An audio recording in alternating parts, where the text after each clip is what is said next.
Sunday, you're watching a special Decision 2012 edition of 22 News in Focus. The candidates for the 2nd District seat in the United States House of Representatives are debating today. We have Congressman Jim McGovern with us, who's running for re-election, and William Feegbeh, a Democrat from Worcester, is trying to unseat him. Both have agreed to debate with us here today. And when we left off, Congressman McGovern asked his question. So, Mr. Feegbeh, it is now your turn to ask a question. Yeah, Mr. McGovern, I would like to know, you're trying to get re-election right now. I would like to, what are you going to do if you be re-elected to go back Washington, D.C. about education, primary education in 2nd Congressional District? When I say primary education, you should start from 1 to 12. Well, first of all, I've been a strong proponent of public education in this country. I have 2 sisters who are school teachers, Mr. Feegbeh, in the Worcester public school system. So I know a little bit about the challenges of public education. I believe that we need to invest in education, not cut education. I believe in high standards. I believe that we need to focus more on the STEM curriculum because we need to prepare a workforce for the future, and that's where a lot of the jobs are going to be. But I also believe we need to prepare young people to be able to go into higher education, and I've been a champion on student loan issues, and whether it's Pell Grants or Stafford loans, and fighting against Republican attempts to increase the interest rates on student loans. So I'm a strong supporter of public education. I'm also a strong supporter of early childhood education. I think we need to understand that our brain starts developing once we're born, and a lot of who we are today was developed by the time we're 3. So education needs to begin at birth and go all the way through college. And I would argue education goes on well into our older years as well. And that's time. Mr. Feegbeh, your rebuttal. Yeah, I understand you're talking about you embracing education, but the Worcester Public School, talking about public schooling around the 2nd Congressional District. Right. What I've seen that they got the NCAT test coming up, and the kids had a pass in the test. So therefore, we need, I think if I become United States Congress, I will make sure that everybody will be teaching those schools. They must be high school graduate. They must be a bachelor degree holder. We should not want to get somebody from high school and go teach high school. Those are the ones having problems with people in the district. And that's time. Congressman, it's your question. Well, I'm going to say that a lot of education is dealt with. Is this your question? This is going to be your question. Oh, my question. I'm sorry. Okay, I thought it was my rebuttal. I guess my question to you, Mr. Feegbeh, was recently the vice presidential nominee for the Republican Party, Paul Ryan, got up and talked about his proposal to basically end Medicare as we know it. I think Medicare is the most successful social program in this country. I think Republican attempts to turn it into a voucher system are wrong-headed, and I think, quite frankly, are cruel. If Paul Ryan and Mitt Romney get their way, Medicare will be a voucher, and seniors will pay higher out-of-pocket expenses, which will diminish the quality of health care they get. I want to know whether you agree with me that the proposal by the nominee for the Republican nomination for President and Vice President, I want to know if you agree with me that their proposal is wrong-headed and dangerous. Yeah, I can tell you the truth. I do not agree with them because I respect Obama and Joe Biden, what they brought about health care in the country. And they health care helping a lot of middle-class people. So when I sit in here, I know what health care does for people in the whole United States. So I support Barack Obama and Joe Biden with their health care.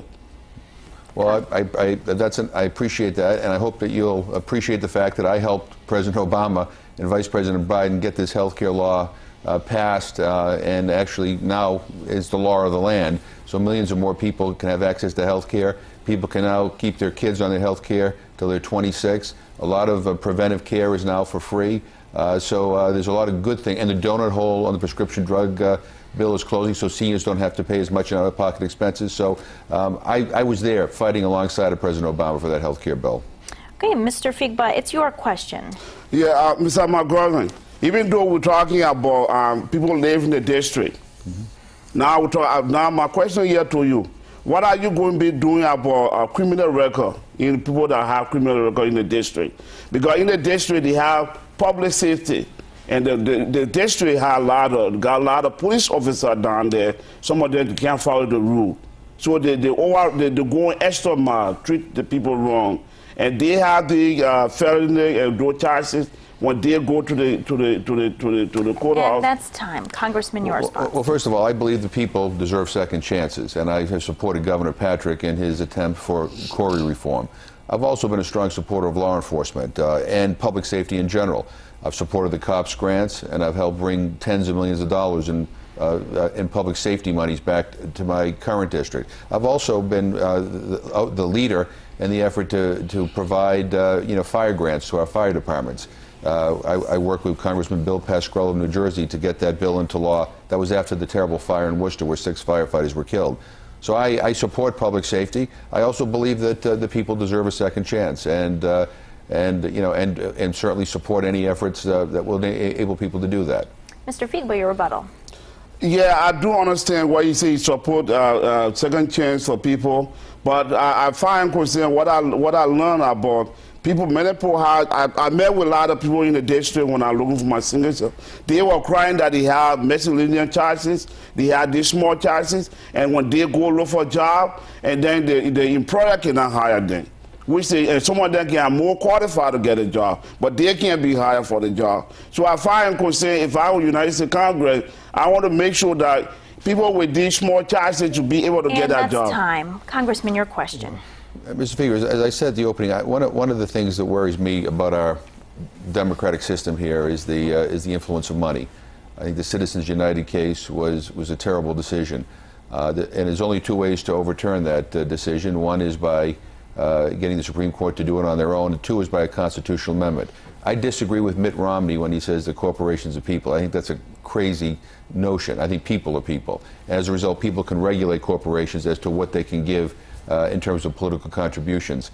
So would you support efforts led by myself and Minority Leader Pelosi and others to get a constitutional amendment passed to be able to control the amount of money that gets dumped into politics by corporations? That's time. Mr. Feegbeh.